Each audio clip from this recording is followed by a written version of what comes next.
Hello stenographers, be ready for the dictation. The speed of dictation will be 100 words per minute, so be ready for it.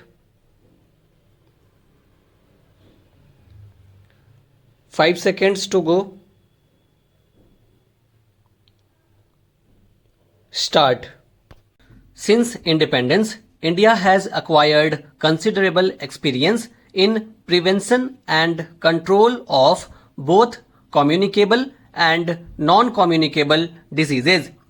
While we could successfully eradicate many deadly diseases like smallpox and guinea worm and are on the verge of eliminating leprosy, we are now facing the problem of resurgence of serious communicable diseases like malaria and tuberculosis. While we thought that we had eradicated malaria from the country, it has now come back in a highly virulent form in the country. It has now come back in a highly virulent form in some areas here, almost fatal. So far as TB is concerned, roughly about 15 million Indians are infected with the disease, and every year more than 1.2 million are getting added. Hundreds of thousands die of TB each year. However, the most serious public health challenge that the country is facing today is of HIV/AIDS that is just a decade old in this country. AIDS is a global problem, sadly, with a strong Indian dimension. More than 20 out of 100 adults in Africa face death in the next 10 years. In one African country, population growth will halt in the next 4 years. In another African country, life expectancy will drop from a high of 61 years in 1990 to only 41 years next year. What is happening? What is happening is being compared by senior United Nations public health officials to the fatal plague that wiped out 1/3 of Europe's population in the 14th century.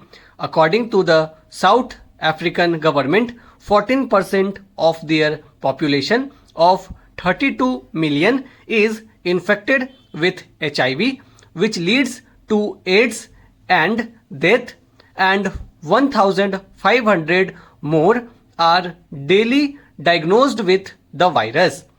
President Nelson Mandela has earlier this month said, although AIDS has been a part of our lives for 15 years or more, we have kept silent about its true presence in our midst, adding, we have too often spoken of it as someone else's problem.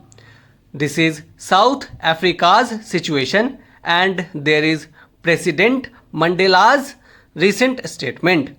I have taken the liberty of referring to Africa and quoting President Mandela because our situation is also alarming and could become frightening, and we too speak of AIDS as someone else's problem. Look at our own AIDS situation. The health ministry puts the figure of HIV infections in the country till now at to 4 million. Because HIV affliction take till 10 years in healthy circumstances to blow into AIDS, and AIDS patients live till 2 more years, people do not take the virus seriously. In unhealthy conditions, the time frame is much shorter. Another reason why people do not take AIDS seriously is because it is diabolical.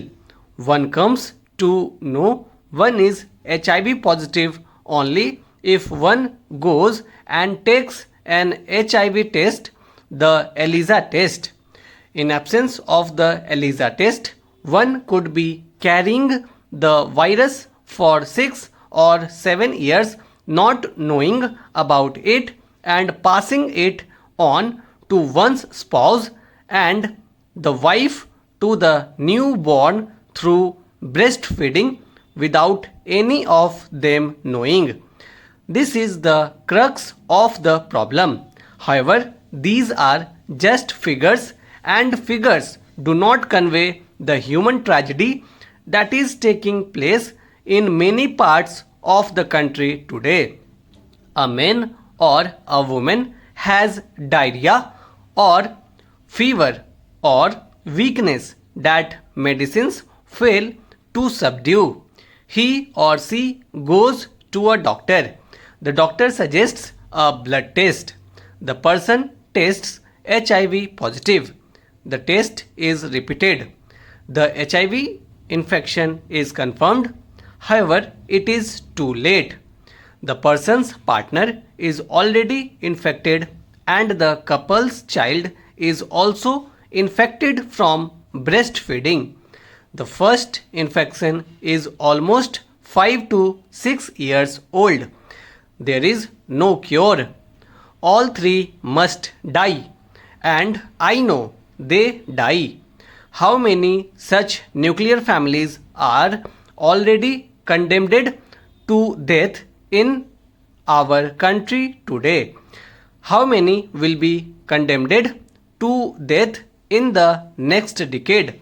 When HIV appeared in India in 1986, everybody thought that it is a Western disease that will be contacted only by sex workers in red light areas, gay men, and injecting drug users.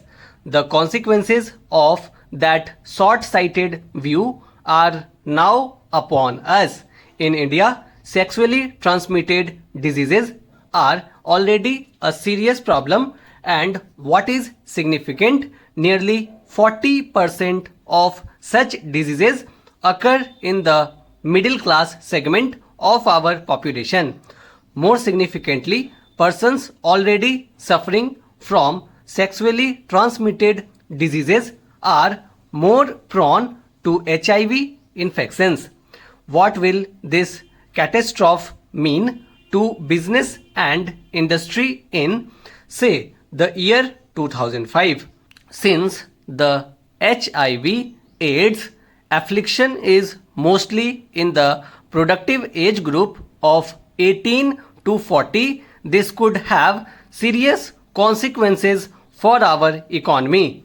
Already half the new infections in India are in this age group. Business and industry must take a hard and urgent note of this reality and act to increase awareness about AIDS and spread the message around. Stop.